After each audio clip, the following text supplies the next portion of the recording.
Me chamo Domingos Silva Dias Júnior. Vou apresentar o trabalho intitulado Modelagem Numérica pelo Método dos Elementos Finitos na Impressão 3D de Matrizes Cimentícias Geopoliméricas, o estudo da retração a partir de utilização do design. Esse trabalho foi orientado pelo professor Dr. Marcelo Strauss Sila com a finalidade de geração do vídeo pôster para publicação no Congresso UFBA 2024.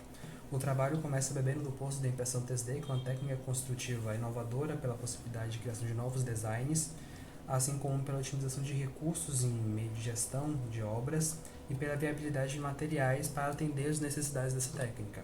Um desses materiais são geopolímeros, materiais notórios que promovem um certo ganho ambiental, vez que eles podem ser frutos de resíduos, e ganhos rápidos de resistência em comparação aos ligantes mais comuns, que são o cimento Portland.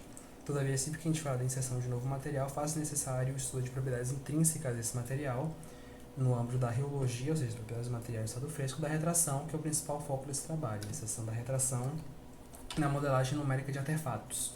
Essa modelagem numérica de artefatos é feita através da otimização topológica dessas estruturas.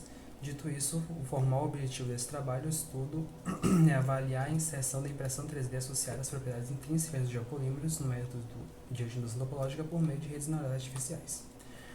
Com materiais usados na mistura de geopolímero, a gente tem o metacaolin, metasilicato de sódio, água deionizada e bentonita, e os softwares utilizados nas análises foi o pacote ANSYS Student, algoritmos em Python 3.9, utilizando a biblioteca TensorFlow, e softwares auxiliares da impressão 3D como Repetir Host e o Slick 3R.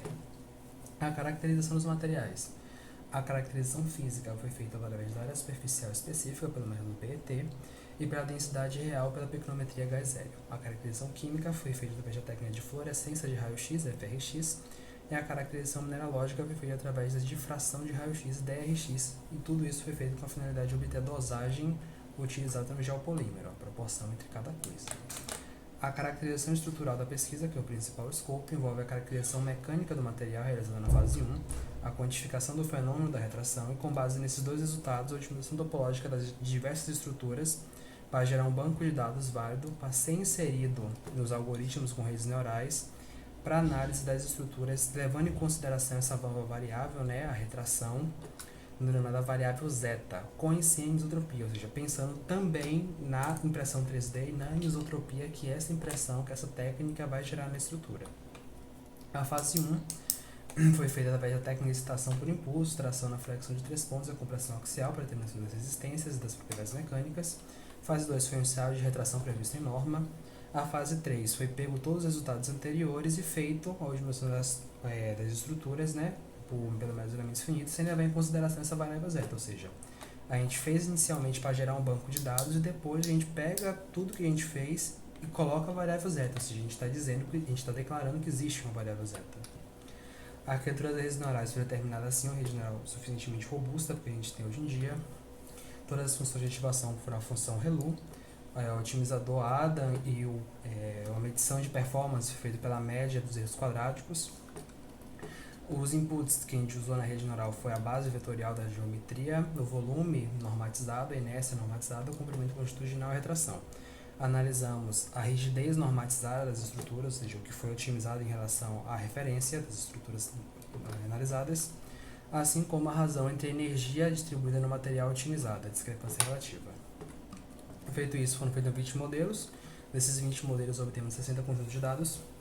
Nos 60 conjuntos de dados, fomos fazendo comparações entre referência otimizado com anisotropia e otimizado com anisotropia. Essa foi a dosagem final, a caracterização mecânica do material. Essa foi a curva de retração obtida. Essa foi o grafo da RNA citada anteriormente.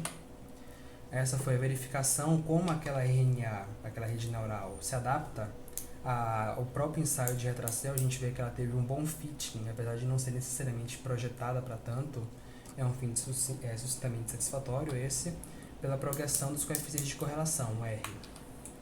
Assim sendo, a gente inseriu nessa RNA os dados citados anteriormente, as estruturas geradas com e sem anisotropia.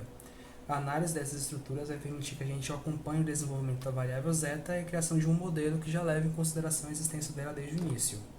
Os agradecimentos desse trabalho ao Metacaolin, PPSC e o LEDMA, laboratório do qual eu faço parte.